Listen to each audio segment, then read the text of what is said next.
हो जाई जे तबेला में जाए कोई छिनकड़िया बनल हो ना करिया होता ओकर गोड़ सर जाला। ए भैया गीत के उहे लाइन हो हेलो हम उठा ले भैया ए मुन्ना उठवा कि गोर होके गईला उहे गीत हो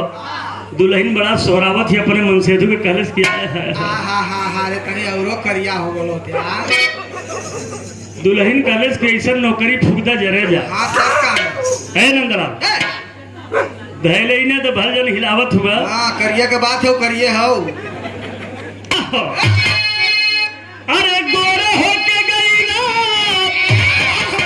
अरे इला लवट के करिया अरे नौकरिया पिया छोड़ी दा दुल्हन कॉलेज की मत जाया कोई लरिया नौकरिया पिया छोड़ी दा। लेकिन गाना के लाइन में भाव सुना लालचंद भैया वो कहत का हो कि जो हत ढेर दिनवा अरे जो हत ढेर दिनवा से रहली डहरिया अनरिया बन के माता अरे जनी बोरा तू पगरिया अनरिया बन के माता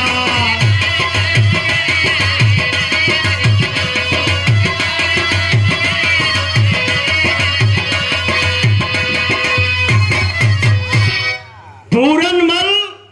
डांट देना अपने माई फुलंदा के खबरदार।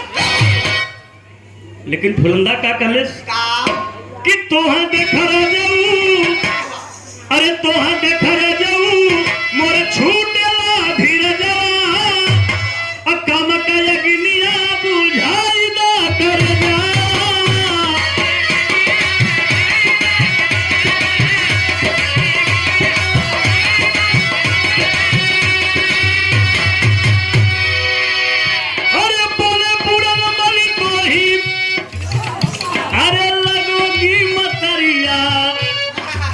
अनरिया बन के माता पूरन मल कहला किया है कैसन माई तू हो अरे कैसन माई तू हो जौन कि हमारे ऊपर इतना तू मोहित हो गई वही देश में आकर के फुलंदा जो है पूरनमल का फेटा कटार छीन लेती है और उसके बाद राजा के बुला के कॉलेज की बियाह तू अपने बदे कैले हुआ कि बेटवा बदे कलन बतिया का साफ साफ बतावा कहे तुहार बेटवा राती काल जबरदस्ती करता है कहे नजीर दिखाओ वही फेटा कटार दिखा करके बाबूजी कुड़ाल के बतावल जला अंत तो गत्वा बियावान जंगल में ले जा करके राजा के कहने पर पूरनमल का आंख और कलेजा निकाल कवि जी भाव लिखलन दूसरी बात मिल गई का उनके ठीक करे वाला गुरु गोरखनाथ अखिया ठीक किए गुरु गोरख बाबा आई हो ललनवा पर लोभाई गईली दूसरी रानी के बात लगल दूसरी रानी के राजा अशोक के दुल्हन तक्षशिला राजा अशोक के दुल्हन तक्षशिला जेकर एक बेटवा रहा जेकर कुड़ाल नाम रहे कुड़ाल के देखले तक्षशिला मोहित हो गई कॉलेज की बुढ़ावा से बढ़िया तो लइकले हो बात अलग हो गई पूरनमल की बात अलग हो गई अब यार कुड़ाल की बात है कुड़ाल को देख करके रानी तक्षशिला मोहित होती है कहती है कि बस तोरे से बढ़िया तो क्यों ना कुड़ाल कलन की वाह कुड़ाल कलन कुड़ाल के देख के मोहित भाई कुड़ाल अपने माई तक्षशिला के पैर पर गिर गिला रोवत हुआ कलन की तू तो हमार माई हो कैसे ऐसा कहत हो हम तोरा संग ऐसा कह सकीला कुड़ाल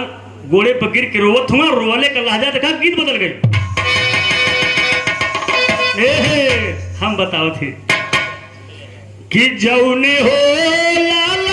नाक जौने हो लाला नाक सेवक धर्मवा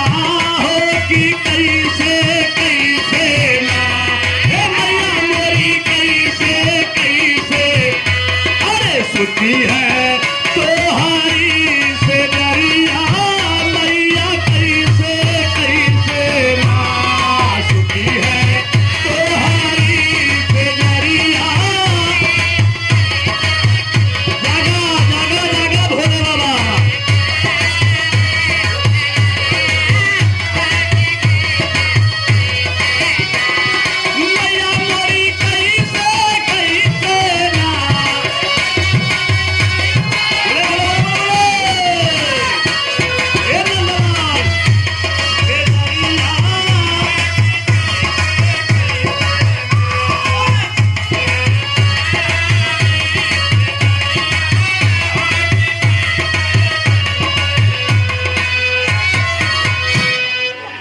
अब देखा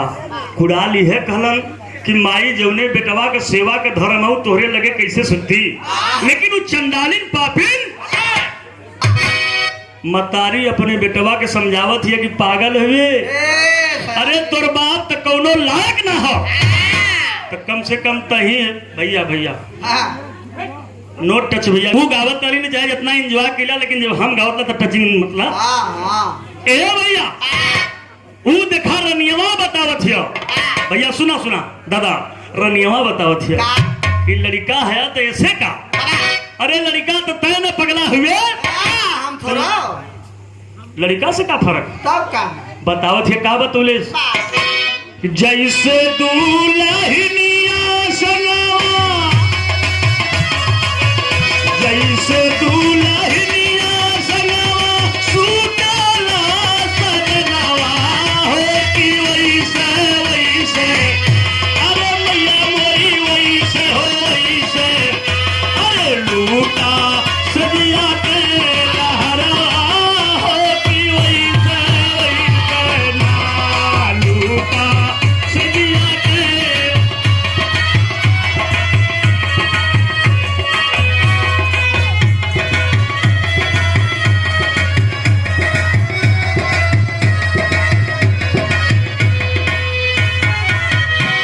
बहुत समझावत है रनियवा वो बेटवा कुड़ाल से कुड़ाल मानत ना,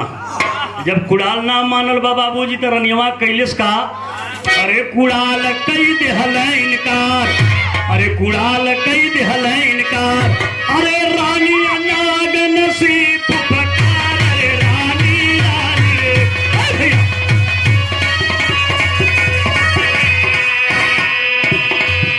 अरे कह राजा से बात दिखार, अरे करवाई है कौल करार,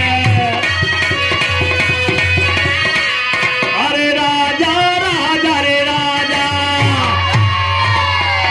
अरे दरोगा कुड़ाल को तब फांसी पर लटकाई हो लाल नवा, पर लो भाई रे गईली ना,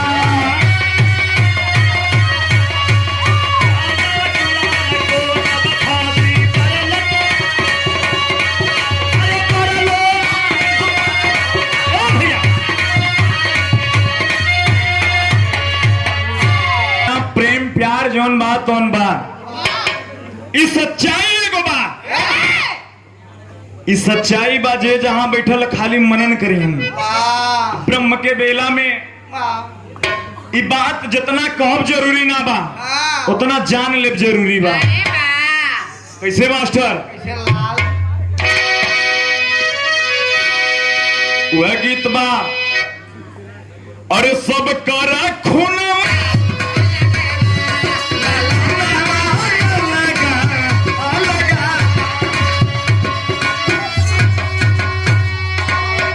बंदी आशीर्वाद के कामना बा, गाना कलाएं उठ बात बतौली है, तीसर की बात बचल राजा कुड़ाल को तब फांसी पर लटकाई हो ललनमा पर लोभाई गईली, अरे बारे राजा बारे बाप मेहरारू के एक कहले पर वह निर्दयी बाप अपने बेटे कुड़ाल को फांसी चढ़वा दिया, और जब फांसी में चढ़ा कर प्राण पखेड़ू निकल गए शरीर से, तो लाश को ही बियाबान जंगल में छोड़ करके बाबूजी सब लोग चले गए। वही रास्ते से गुरु गोरखनाथ जात रहन जे कि कुड़ाल के जिंदा कैला, कुड़ाल जिंदा हो गलन बाबू, अपने घरे गईला जोगी सुनबे किला वार से जोगिया हेरो भलवा, लेकिन अब के बाती के कौन मजा मिली, मार दी काय कलाई, अरे जाकर को गाना तीसर की लाइन पर गौर का बात तीसर की मिलल, तीसर की बात कहाँ मिलल, कभी जी लिखत हुआ उर्वशी का, अर्जुन और उर्वशी के बीच के ही भाव हो, इंद्र के नाते इंद्र का बेटवा अर्जुन, इंद्र के नाते उर्वशी अर्जुन को माई लगत है, लेकिन बारे उर्वशी अब बारे अर्जुन, उर्वशी रात के बेला में सुरो सिंगार कह के गईली अर्जुन के लगे, जाके कहलिन कि ये अर्जुन अरे करेजा हो ए राजा, अरे तनी उठ के ताका, अर्जुन उठ के बैठलन कहलन के अरे अरे माई तू आल हो अरे अरे इतनी रात के का तुहाँ दिक्कत आ गई। उर्वशी कहले सुना वहां तोरे बाबू के बहुत लोग हो, यही मारे हम सोचली कि बस धीरे से रात के बेला में सरकार चली अर्जुन के लगी तो जवन काटला लाल मान जाओ कि अर्जुन कालन ही न होई। ना तू हमार माई हो, हम तुम्हार धर्म के बेटवाई, लेकिन हमार तुम्हारी संबंध न हुई। संबंध न हो पाए। वही टाइम अर्जुन कालन उर्वशी से का कहले वो भैया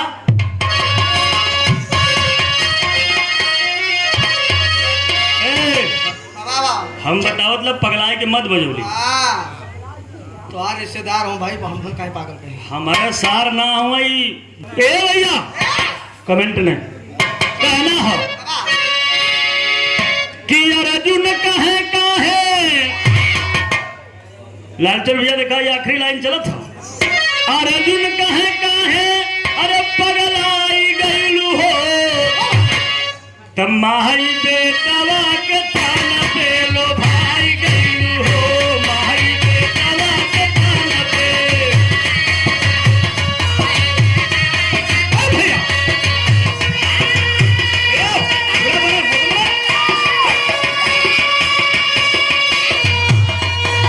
दिया दिया बजा रहे बेटवा के ताना पे लो भाई गईलू हो।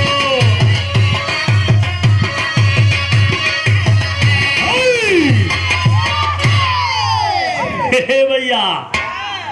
अर्जुन कहे काहे पगलाई गेलू हो माई बेटवा के तन पर भाई गेलू त इंद्र ना पे लागबू तू हमारी मतरिया।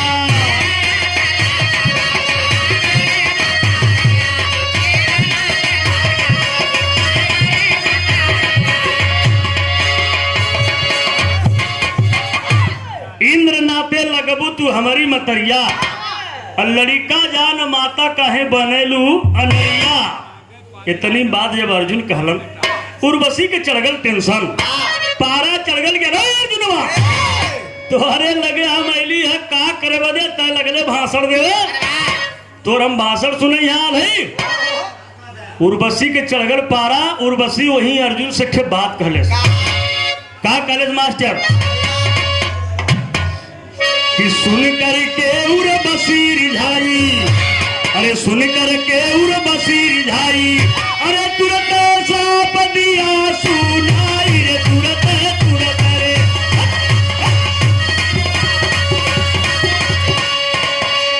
अरे जैसे हमको तू तड़पाई अरे वैसे ही जरा बनोगे जाई। अरे गावे गावे रे गावे हे भैया उर्वशी अर्जुन के श्राप दे दिलस पी के मर जा जाए क्यों का पी के मर जा। बस सरपवा भैया अरे वो शराब ना रहा और पी के मरे वाला वो श्राप था। उर्वशी श्राप दे दिलस अर्जुन के कहले सुन हमार कहल का ना मन ले तोरे लगे सब निराश होके जात है वही तरह तुम श्राप देते ही कि तय हिजड़ा बनबे जैसे तो हम तलपौले वही तरह ते हिजड़ा बनबे। अर्जुन महाभारत में आप लोग देख लो बा 1 साल बाद हिजड़ा बनल रहा वही श्राप था। अरे वही ब्रंडला वही हिजड़ा 1 साल बाद हिजड़ा बनल रहा। 1 साल के बाद श्राप से मुक्ति भइल। कवि जी भाव लिखलन आखिरी लाइन में कहा तक कहेगा